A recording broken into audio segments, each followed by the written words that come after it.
2027 विधानसभा चुनाव में भाजपा की तैयारियों को आप कैसे देखते हैं? भाजपा 3 बिंदुओं पर अपनी रणनीति तैयार कर। पहला, हिंदुत्व का उसका मुद्दा। दूसरा, विकासवाद और राष्ट्रवाद। और तीसरा मुद्दा उनका है जाति समीकरण। क्या भाजपा ने 27 से पहले पीडीए की कार्ड खोज ली? भाजपा अगर सत्ता में आती है तो आरक्षण खत्म कर दिया जाएगा, संविधान खत्म कर। योगी लगातार जिक्र करते हैं जातीय संघर्ष को लेकर, इसके पीछे आपको उनकी मंशा क्या लगती है? क्या राजनीति? अखिलेश यादव सपा प्रमुख जाति बनाम जाति कर रहे हैं। चुनाव से पहले, विधानसभा चुनाव से पहले संघ भी सक्रिय हो गया, पंच परिवर्तन की बात कर रहा है, इसे कैसे देखते हैं आप? क्या भाजपा के लिए हितकारी हो गए? तो संघ ने अपनी सामाजिक और वैचारिक दोनों रणनीतियां तैयार की। अभी हाल में मोहन भागवत ने इस सामाजिकता पर जोर दिया और वहीं उन्होंने पंच परिवर्तन की बात की। उत्तर प्रदेश विधानसभा चुनाव में भी करीब करीब 2 साल का वक्त बाकी है, लेकिन चुनावी बयानबाजी अभी से चरम पर है। जहां एक और उत्तर प्रदेश के मुख्यमंत्री योगी आदित्यनाथ जातीय संघर्ष को याद दिला रहे हैं और चुनावी जनसभा के लिए तैयारी भी कर रहे हैं, वहीं दूसरी ओर सूबे के पूर्व मुख्यमंत्री और सपा मुखिया अखिलेश यादव लगातार पीडीए को लेकर आक्रामक हैं। लेकिन असली चुनावी लड़ाई 2027 के लिए किन मुद्दों पर लड़ी जाएगी, आज बात करेंगे इस खास प्रोग्राम में। इन्हीं तमाम मुद्दों पर हमारे साथ चर्चा के लिए मौजूद हैं संदेशवाहक अखबार के स्थानीय संपादक सूर्यकांत त्रिपाठी जी। सर, मेरा पहला प्रश्न आपसे ये रहेगा कि लोकसभा चुनाव में भारतीय जनता पार्टी ने जिस तरीके से उम्मीद की थी वैसा प्रदर्शन नहीं रहा, लेकिन जब उपचुनाव हुए उत्तर प्रदेश के तो कहीं ना कहीं वो बेहतर कमबैक करती दिखी। ऐसे में 2027 विधानसभा चुनाव में भाजपा की तैयारियों को आप कैसे देखते हैं? देखिए अमित जी, भाजपा सत्तारूढ़ पार्टी है, यूपी में भी, केंद्र में भी, कई राज्यों में ये सत्तारूढ़ है। यूपी चूंकि सबसे बड़ा राज्य है और यहाँ लोकसभा की सीटें भी सबसे ज्यादा है, विधानसभा सीटें भी ज्यादा। ऐसी स्थिति में भाजपा की तैयारी लोकसभा चुनाव में जब ये काफी बैक हुए, एक तरीके से यहाँ पर भाजपा को सपा ने शिकस्त दी। ठीक है कि उपचुनाव में इन्होंने अच्छी पकड़ बनाई, वापसी की और कहीं न कहीं सपा के उस पीडीए कार्ड को डेंट पहुंचाया।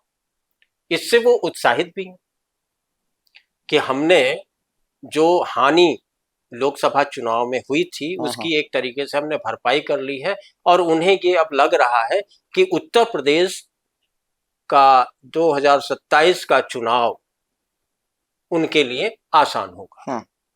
उन्हें यह ऐसा लगता है।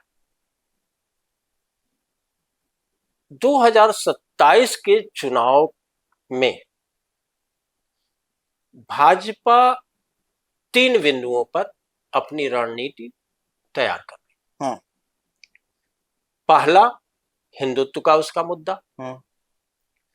दूसरा, विकासवाद और राष्ट्रवाद। और तीसरा मुद्दा उनका है जाति समीकरण, जिसको पीडीए बनाम पीडीए के रूप में भी आप देख सकते हैं। हिंदुत्व का मुद्दा हमेशा से भाजपा का मुख्य एजेंडा रहा। उत्तर प्रदेश में इसीलिए आप जब देखेंगे कि सीएम योगी जहां भी जनसभाएं करते हैं तो उनका मुद्दा इन्हीं 2 के इर्द गिर्द रहता है। पहला, बटेंगे तो कटेंगे वाले नारे पे, यानी हिंदुत्व को एकजुट करने के नारे पर, और दूसरा उनका मुद्दा रहता है कि हमने उत्तर प्रदेश को बीमारू राज्य से निकाल करके आर्थिक राज्य के रूप में डेवलप कर दिया, एक विकासवादी राज्य के रूप में डेवलप किया है यहाँ पर रोजगार की व्यवस्थाएं हमने बेहतर की हैं, हमने यहाँ का इंफ्रास्ट्रक्चर बढ़ाया है, चाहे आप देखिए सड़क निर्माण की बात हो, मेडिकल कॉलेजों की बात हो, या तमाम चीजें जो जनहित के लिए जरूरी हैं, उन पे ये हमेशा फोकस करते हैं। राष्ट्रवाद उसमें एक छौके की तरह से भाजपा यहां लगाती, कह लीजिए कि एक छौका है उनका, दाल तड़का बनाते हैं उसका। तीसरी बात कि जब पीडीए की बात आई तो पीडीए जो सपा का पीडीए है, पिछड़ा दलित अल्पसंख्यक, तो इन्होंने भी पीडीए का नारा गढ़ा, ऐसा नहीं है, इन्होंने पीडीए कहते नहीं है लेकिन एक तरीके से इनका अपना पीडीए हो गया है। खैर वो अलग की बात। मेरा मानना यह है कि इन 3 बिंदुओं पर, यानी जब ये विधानसभा चुनाव में जाएंगे तो इन्हीं 3 बिंदुओं पर वो आगे बढ़ेंगे, और इसमें आधी आबादी पर भी वो फोकस कर रहे हैं। आधी आबादी यानी जाति से परे की बात, यानी हर जाति, समुदाय, धर्म की जो महिलाएं हैं उन पर ये फोकस कर रहे हैं। भाजपा फोकस कर रही है। और इस फोकस को आप 2 दृष्टिकोण से देख सकते हैं। पहला, मंडल जो चुनाव हुए, 1918 मंडलों के जो चुनाव हुए, उसमें 60% SC ST को दिया गया, पिछड़ी जातियों को दिया गया, ओबीसी को दिया गया। इसी में महिलाओं को पहली बार बड़ी संख्या में मंडल अध्यक्ष नियुक्त किया गया। भाजपा ने ये दांव चला, निश्चित रूप से जब मंडल अध्यक्ष निचले लेवल पर जाके प्रचार करेंगे, ये जो दलित से जुड़े, दलित समाज के हैं, पिछड़े समाज के हैं, या महिला वर्ग के जो मंडल अध्यक्ष हैं, वो जब नीचे जाकर के लोगों से जुड़ेंगी या जनता से संवाद करेंगे तो निश्चित है उसका फायदा भाजपा को मिलेगा 100%। दूसरी बात जहां तक है कि ये महिलाओं पर इसलिए इनका फोकस हमेशा रहता है भाजपा का, क्योंकि इनके लिए एक ट्रम्प कार्ड के रूप में ये है महिलाएं, चाहे वो केंद्र की सत्ता हो देख लीजिए, और चाहे विधानसभा के चुनाव देख लीजिए, अलग अलग राज्यों में हमेशा ये महिलाओं पर फोकस करते हैं। और माना जाता ये है कि बिहार का जो पिछला विधानसभा चुनाव हुआ था, महिला वोटरों के वजह से भाजपा वहां सत्ता में आ सकी, या भाजपा गठबंधन सत्ता में आ सका।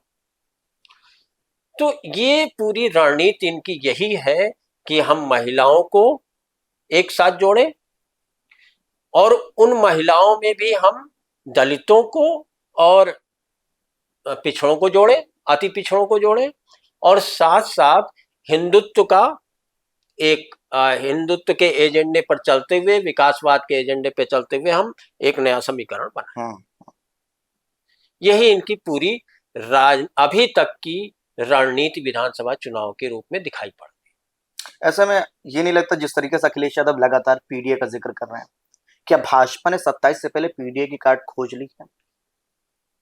अमित जी, अब इस बात को बहुत स्पष्ट रूप से तो नहीं कहा जा सकता कि खोज ली है, क्योंकि 2 चीजें हैं जिसमें हम हाँ भी कर सकते हैं कि भाजपा ने पीडीए की कार्ड खोज ली।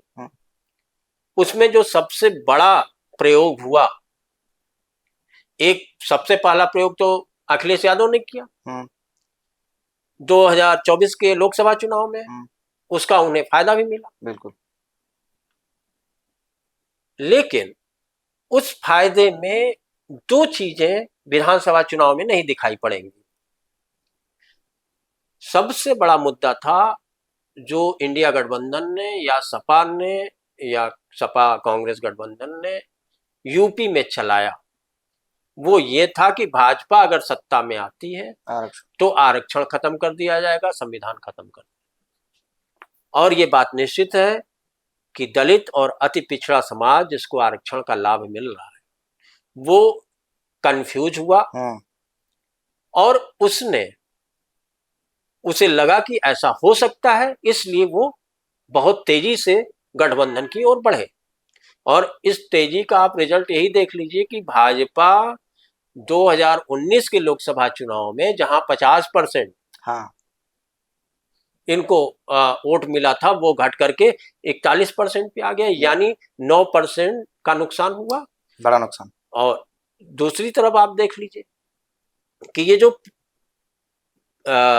आरक्षण का मुद्दा चला, संविधान खत्म करने का मुद्दा चल गया, लेकिन आम आदमी को ये पता है कि विधानसभा चुनाव से न तो आरक्षण का कोई मतलब है और ना ही संविधान बदलने से मतलब है, क्योंकि राज्य के पास ये पावर नहीं है कि वो संविधान बदल देगी या आरक्षण बदल देगी। तो ये दो मुद्दे उनके पास से गायब हो गए। अब इन मुद्दों पर ये मुद्दे काठ की हांडी की तरह दोबारा यूपी के चुनाव में चढ़ेंगे, इसकी कोई फिलहाल दूर दूर तक संभावना नहीं दिख रही। अब बचता है पीडीए,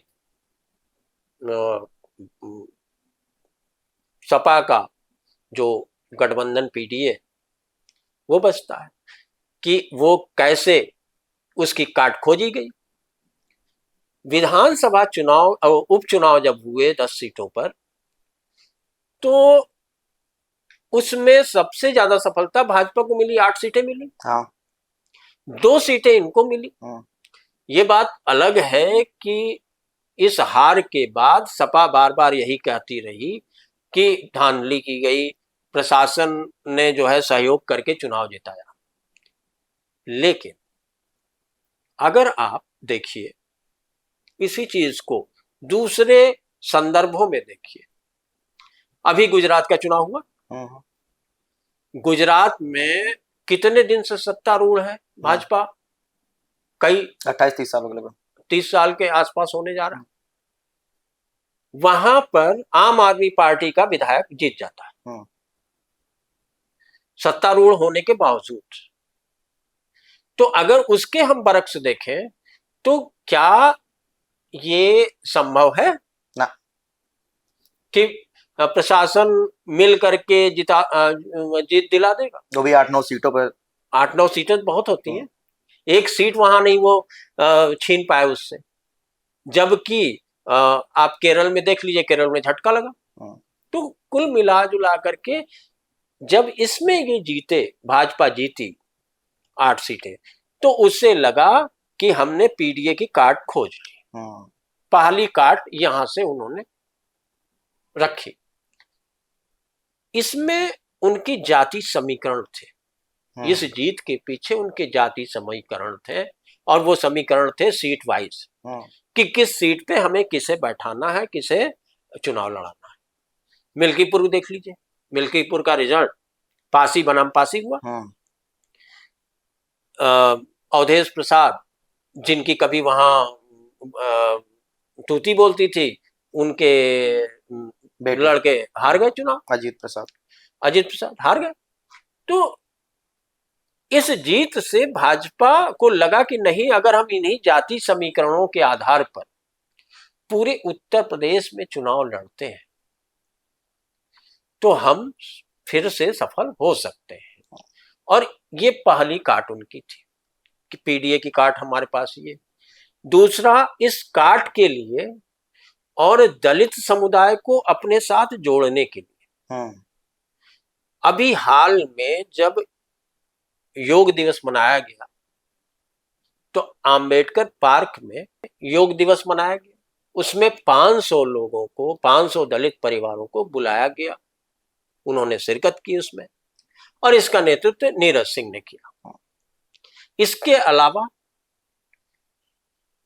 पिछड़े समाज को जोड़ने के लिए भाजपा ने महापुरुषों की भी राजनीति शुरू की।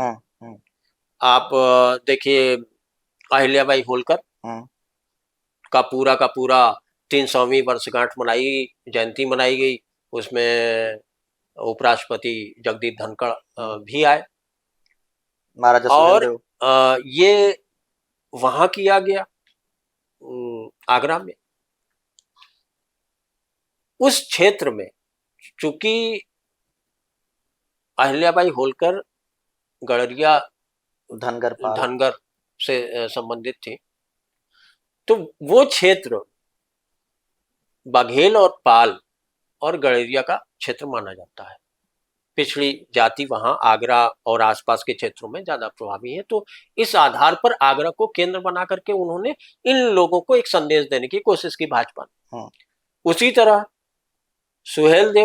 महाराज सुहेलदेव की जयंती मनाई गई और उस विजय दिवस मनाया गया और उसके थ्रू राजभर समुदाय तक संदेश भेजने की कोशिश की गई। इसके पहले भी ये प्रतीकात्मक लड़ाइयां लड़ते रहे हैं, सांस्कृतिक लड़ाइयां लड़ते रहे हैं। भाजपा ये संदेश देती रही है कि इन क्षेत्रों ये जातियां इन जातियों के महापुरुष हमारे लिए सम्माननीय है और हम इनके लिए काम करते रहे। तो पीडीए के लिए ये जो पूरा का पूरा खाका तैयार किया कि एक तरफ महिलाओं को प्रमुखता देना, दूसरी तरफ पिछड़ी जातियों को, अति पिछड़ी जातियों को और दलितों को जोड़ने के लिए अंबेडकर जयंती से संबंधित बहुत सारी चीजें की गई। और आज भी निचले स्तर पर लोगों को ये बताने की कोशिश की जा रही है, भाजपा कार्यकर्ता ये बता रहे हैं कि संविधान और आरक्षण का जो झूठा प्रचार किया गया था उसका आप रिजल्ट देख लीजिए। अगर खत्म करना होता तो कोई न कोई प्रयत्न किया जाता, लेकिन ऐसा भाजपा नहीं करने जा रही है और वो तो आरक्षण की सबसे ज्यादा हिमायती। सीएम योगी लगातार जिक्र करते हैं जातीय संघर्ष को लेकर, इसके पीछे आपकी उनकी मंशा क्या लगती है, क्या राजनीति है? देखिए, कोई भी राजनेता जब भी बयान देता है तो उसके पीछे उसकी स्पष्ट सोच होती है और वो संदेश जनता तक पहुंचाने की कोशिश करता है। और इस तरीके की जो बातें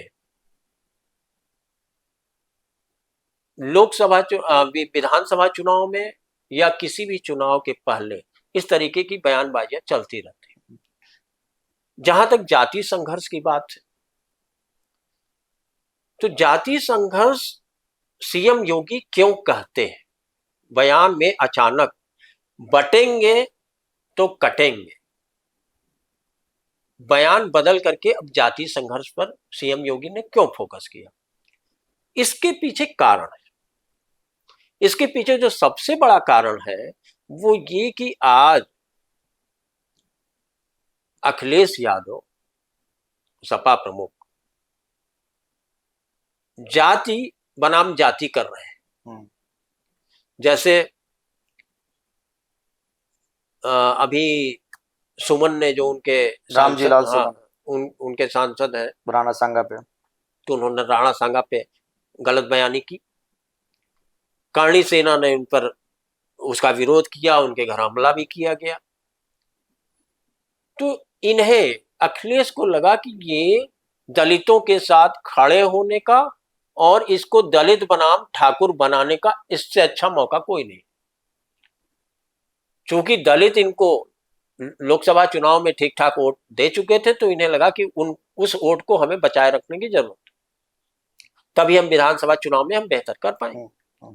तो इस मौके का फायदा उठाया उन्होंने और सीधे सीधे रामजीलाल सुमन के घर पहुंच गए और वहां पर इस तरीके की कहा कि भाई हम इनके साथ खड़े हैं।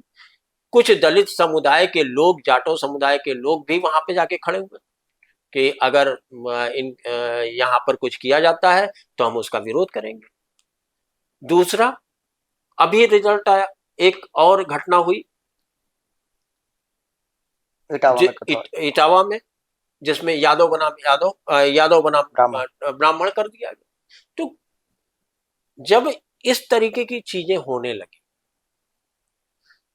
तो इन्हें लगा, सीएम योगी को ये लगा कि ये तो उस पुरानी उत्तर प्रदेश की ओर बढ़ रहा है, उत्तर प्रदेश की राजनीति की ओर बढ़ रहा है, जिसको भाजपा ने बहुत पीछे ढकेल दिया। जातीय संघर्ष, जाति संघर्ष, आप पिछला रिकॉर्ड देखिए तो जातियों में जबरदस्त संघर्ष हुआ करते थे। गांव, ये संघर्ष गांव में ज्यादा दिखते थे। जैसे दलित बनाम यादव, ठाकुर बनाम दलित, ठाकुर बनाम यादव, इस तरीके के जाति संघर्ष आपको 20 साल मुश्किल से पीछे जाइएगा तो आपको दिखेंगे, बहुत संघर्ष हुए। 90 के और वो संघर्ष निश्चित रूप से जो उस समय सत्ताधारी दल हुआ करते थे वो उसको प्रोत्साहित भी करते रहते थे, ताकि उनका वोट बैंक बना रहे, उनको मिलता रहे राजनीतिक, और वो सत्ता प्राप्त करते रहे। इसीलिए उसकी काट के रूप में आज सीएम योगी बार बार इसकी बात कर रहे हैं कि देखिए उत्तर प्रदेश बहुत आगे जा चुका है, हमने विकास के काम यहाँ किए हैं, तो सबसे बेहतर रास्ता यही है कि उस जाति संघर्ष को हवा न दी जाए, और अगर कोई भी इस तरीके की राजनीति करता है तो वो प्रदेश के लिए अहितकारी है, वो उचित नहीं है। ये जाति संघर्ष के सियासी मायने एक ये है, और दूसरा संदेश जनता को देना कि जाति संघर्ष आपने किया, उसका रिजल्ट आपको मिल चुका है, उसका परिणाम अगर आप वही फिर से चाहते हैं, फिर से बीमारू राज्य चाहते हैं, 20-30 साल पीछे जाना चाहते हैं, फिर से 20-25 साल पीछे जाना चाहते हैं, बीमारू राज्य के रूप में उत्तर प्रदेश की पहचान फिर से करना चाहते हैं, तो आप जाति संघर्ष करिए। तो ये दोनों संदेश सीएम योगी ने दिया। इसके सियासी संदेश ज्यादा मायने हैं, और विशेषकर विधानसभा चुनाव में ये जैसे जैसे विधानसभा चुनाव करीब आता जाएगा, वैसे वैसे ये जाति संघर्ष के मुद्दे उछलते जाएंगे। अंतिम प्रश्न, चुनाव से पहले, विधानसभा चुनाव से पहले संघ भी सक्रिय हो गया, पंच परिवर्तन की बात कर रहा है, इसे कैसे देखते हैं आप? क्या भाजपा के लिए हितकारी हो गया? देखिए अमित जी, संघ और भाजपा, स्वयं सेवक संघ या आरएसएस और भाजपा एक सिक्के के दो पहलू हैं। आप इसमें इंजन और डिब्बा की तुलना भी कर सकते हैं। अब ये बात अलग है कि कब कौन इंजन फिट होता है, वो ये दोनों डिसाइड करते हैं कि आज हम इंजन बनेंगे और आप डिब्बा बनेंगे, कल आप इंजन बनेंगे हम डिब्बा बनेंगे। ये परिस्थितियों पर डिपेंड करता।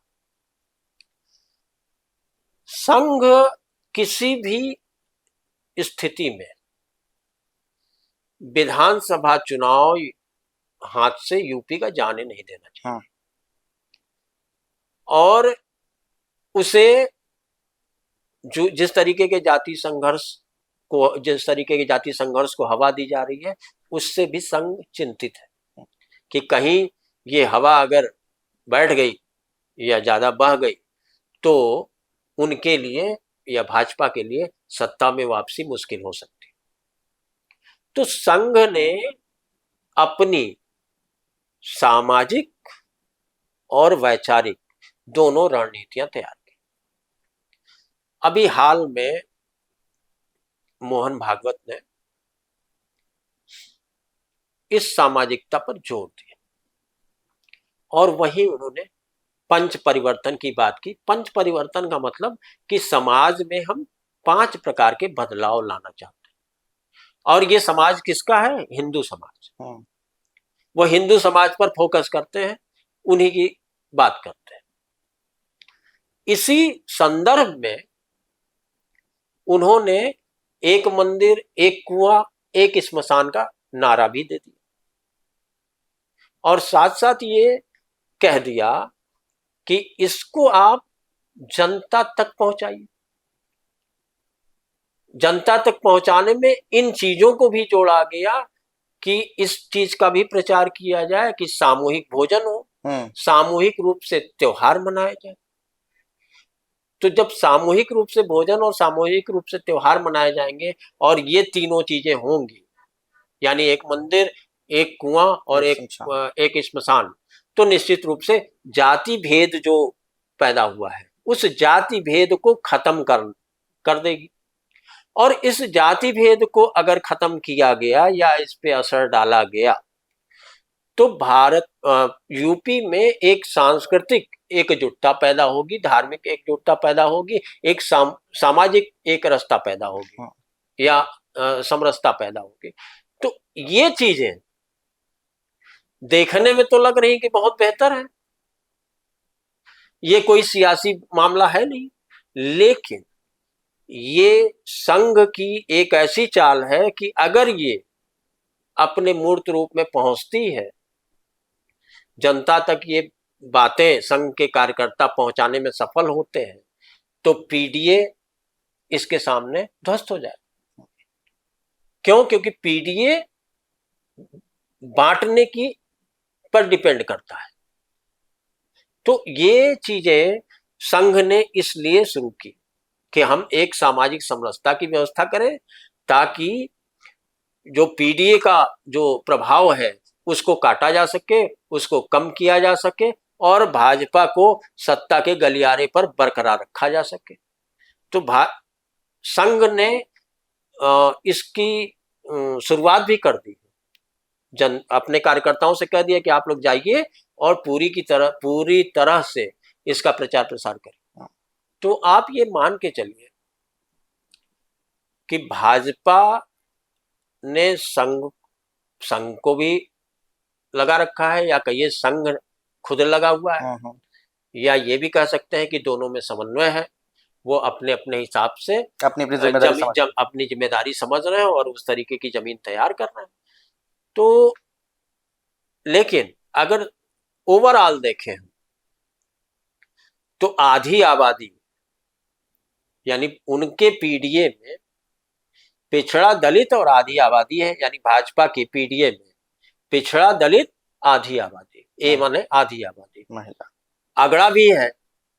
जैसे अखिलेश अपने पीडीए का अर्थ बदलते रहते हैं, वैसे ही भाजपा भी अपने पीडीए का अर्थ बदलती रहती है। तो उनका पीडीए यही है कि अगड़ा और आधी आबादी। तो कुल मिला जुला करके विधानसभा उपचुनाव में जो सफलता मिली है, उस सफलता को बरकरार रखने के लिए और पीडीए की काट के लिए इन्होंने एक ऐसा चक्रव्यूह तैयार किया है जिसमें सपा को फंसाया जा सके। उसमें पीडीए उनका पीडीए भी है, उनका हिंदुत्व भी है, भाजपा का हिंदुत्व भी है और भाजपा के विकासवादी कार्य भी है। यानी कुल जमा उत्तर प्रदेश की सियासत में 2027 के विधानसभा चुनाव को लेकर समाजवादी पार्टी के पीडीए की काट भारतीय जनता पार्टी और आरएसएस यानी राष्ट्रीय स्वयंसेवक संघ ने खोज निकाली है। हालांकि अब यह काट कितनी कारगर साबित होती है, ये तो 2027 चुनाव के परिणाम ही बताएंगे।